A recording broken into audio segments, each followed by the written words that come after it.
Team India champions trophy खेलिबार रास्ता सफा जाशुणी पाकिस्तान को अधिक बजेट देला आईसीसी। आसंतु जानिबा एहार सर्विसेस खबर विषय रे। आईसीसी चैंपियंस ट्रॉफी 2025 संपर्क में एक बड़ सूचना आसी। मीडिया रिपोर्ट अनुसार आसंता वर्ष पाकिस्तान रे आयोजित हेबाकु थिबा एही टूर्नामेंट पई आईसीसी बजेट अनुमोदन करिछि।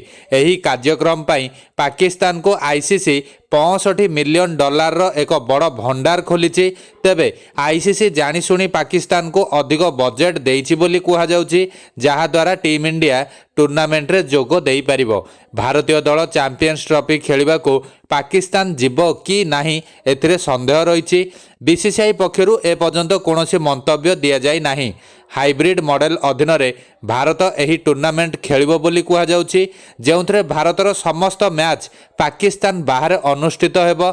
गत वर्ष एशिया कप समय रे मध्य भारत पाकिस्तान गस्त करिनथिला।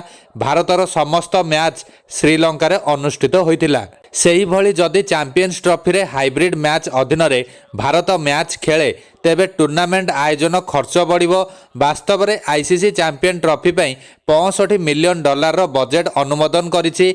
एही बजेट रे पाकिस्तान बाहर किछि मैच आयोजन सहित जड़ित खर्च मध्य अंतर्भुक्त होइछि। भारतीय क्रिकेट दलर अवस्था को दृष्टि रखी यह करा जाइछि बोली विश्वास करा जाउछि। जदि भारतीय दल पाकिस्तान खेलिबाकू जीव नाही तेबे हाइब्रिड मॉडल अधीन रे पाकिस्तान बाहर यार मैच आयोजित हेबो। यूएई एवं श्रीलंका रे एही मैच अनुष्ठित होई पारे, सेतिपई बजेट राशि मध्य वृद्धि करा जाइछि। पाकिस्तान द्वारा प्रस्तुत एवं चैंपियंस ट्रॉफी पई आईसीसी को पठा जाइतिबा फॉर्मेट अनुसार एही प्रतियोगिता 2025 फेब्रुआरी 19 रु आरंभ हेबो। प्रथम मैच आयोजन पाकिस्तान एवं न्यूजीलैंड मध्य रे हेबो। भारतर प्रथम मैच 20 फेब्रुआरी बांग्लादेश विपक्ष रे हेबो। प्रतियोगितार अंतिम मैच मार्च 9 तारिख धार्य करा जाइछि। मार्च 10 फाइनाल पई संरक्षित रहिछि।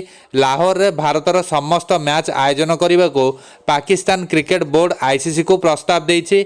आईसीसी वर्तमान एहा उपरे निष्पत्ति नेबो।